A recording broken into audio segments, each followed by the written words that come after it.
യേശുവിൽ പ്രിയപ്പെട്ടവരെ, ആഗമന കാലത്തിലേക്ക് നാം പ്രവേശിച്ചിരിക്കുകയാണ്. ക്രിസ്തുവിൻ്റെ ജനനം ഒരു സൂര്യോദയമാണെങ്കിൽ അതിനു മുമ്പുള്ള പുലർക്കാലമാണ് ആഗമനകാലം. യുഗങ്ങളുടെ പ്രതീക്ഷയായിരുന്ന ക്രിസ്തു നമ്മളുടെ ഇടയിലേക്ക് ഇറങ്ങി വന്ന് നമ്മോടൊപ്പം വസിച്ചതിൻ്റെ ആനന്ദത്തിലേക്ക് പ്രവേശിക്കുവാനുള്ള ഒരു കാലമാണ് ആഗമനകാലം. ഈ ആഗമനകാലത്തിൻ്റെ എല്ലാവിധ അനുഗ്രഹങ്ങളും എല്ലാവർക്കും പ്രാർത്ഥനാപൂർവം നേരുകയാണ്. ആഗമനകാലമെന്നാൽ കാത്തിരിപ്പിൻ്റെ കാലമാണ്. മാറാനാത്ത, കർത്താവേ അങ്ങ് ഞങ്ങളോടൊപ്പം വസിക്കാൻ വേഗത്തിൽ വരേണമേ എന്ന് ആദിമ ക്രൈസ്തവരൊക്കെ പ്രാർത്ഥിച്ചിരുന്നു. 2025 വർഷങ്ങൾക്ക് മുമ്പ് ഇസ്രയേൽ ജനം ഇപ്രകാരം ഉണ്ണിയേശുവിൻ്റെ വരവിന് വേണ്ടി കാത്തിരുന്നു. അവരൊക്കെ കാത്തിരുന്നത് ഒരു സിംഹത്തെയാണെങ്കിൽ അവൻ കടന്നു വന്നതാകട്ടെ ഒരു കുഞ്ഞാടിനെ പോലെയാണ്. അവർ അവനെ തിരിച്ചറിഞ്ഞില്ല. അവരൊക്കെ കാത്തിരുന്നത് ഒരു യോദ്ധാവിനെയാണെങ്കിൽ അവൻ കടന്നു വന്നതാകട്ടെ ഒരു സമാധാന പാലകനെ പോലെയാണ്. അതുകൊണ്ട് തന്നെ അവർ അവനെ തിരിച്ചറിഞ്ഞില്ല. അവരൊക്കെ കാത്തിരുന്നത് ഒരു രാജാവിനെയാണെങ്കിൽ അവൻ കടന്നു വന്നതാകട്ടെ ഒരു സാധാരണക്കാരനെ പോലെയാണ്. അതുകൊണ്ട് അവർ അവനെ തിരിച്ചറിഞ്ഞില്ല. അവർ കാത്തിരുന്നത് അവരുടെ ഭൗതിക ആവശ്യങ്ങൾ പോലും നിർവഹിക്കുന്ന ഒരുവനെയാണെങ്കിൽ ക്രിസ്തു കടന്നു വന്നതാകട്ടെ നിത്യജീവൻ്റെ ആവശ്യങ്ങൾ സാധിച്ചു കൊടുക്കുന്നവനായിട്ടാണ്. അതുകൊണ്ട് തന്നെ അവർ അവനെ തിരിച്ചറിഞ്ഞില്ല. പ്രിയപ്പെട്ടവരെ, ക്രിസ്തു തൻ്റെ ഒന്നാം വരവ് നടത്തിയപ്പോൾ അവർക്കാർക്കും തിരിച്ചറിയാൻ കഴിയാത്ത വിധമുള്ള ക്രിസ്തുവിൻ്റെ വരവിനെ കുറിച്ചാണ് നാം കാണുക. എന്നാൽ ഇന്നത്തെ സുവിശേഷത്തിലേക്ക് നാം കടന്നു വരുമ്പോൾ ക്രിസ്തുവിൻ്റെ രണ്ടാം വരവിനെ കുറിച്ചാണ് പറഞ്ഞു വയ്ക്കുക.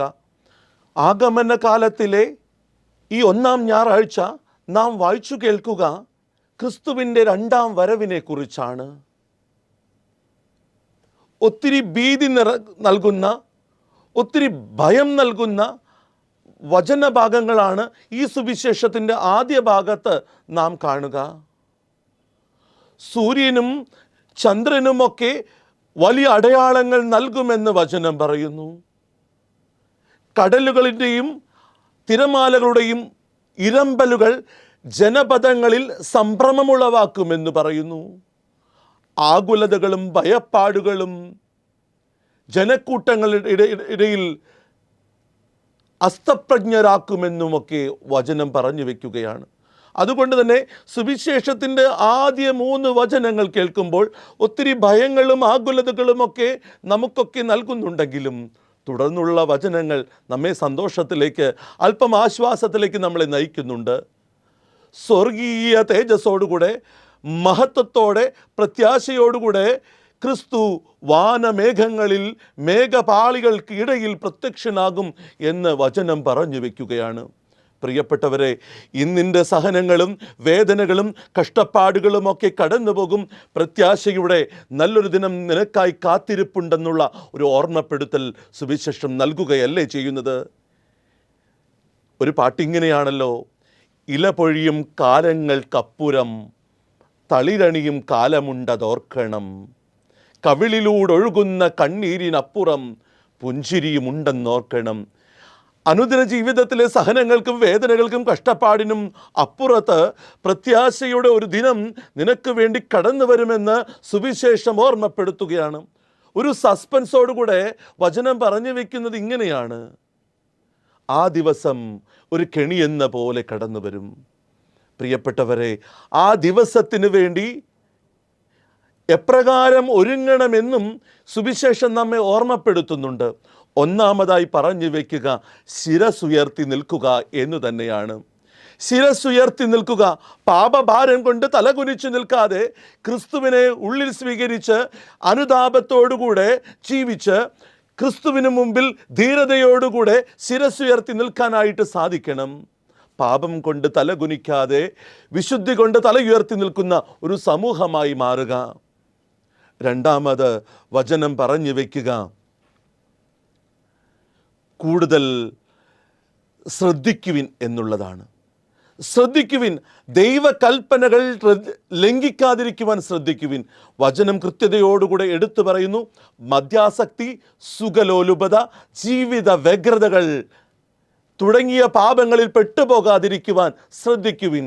ലോകത്തിൻ്റെതായ ലൗകികതയിൽ നിന്നൊക്കെ മാറി ദൈവികമായ ചിന്തകൾ കൊണ്ട് ഈ ആഗമന കാലത്തിൽ ഒരുങ്ങാൻ സുവിശേഷം നമ്മെ ഓർമ്മപ്പെടുത്തുകയാണ്.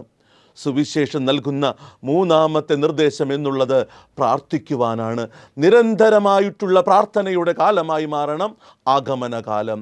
പ്രാർത്ഥിച്ചൊരുങ്ങി വേണം ക്രിസ്തുവിൻ്റെ പിറവി തിരുനാളിന് വേണ്ടി ഒരുങ്ങുവാനെന്ന് സുവിശേഷം ഓർമ്മപ്പെടുത്തുകയാണ്.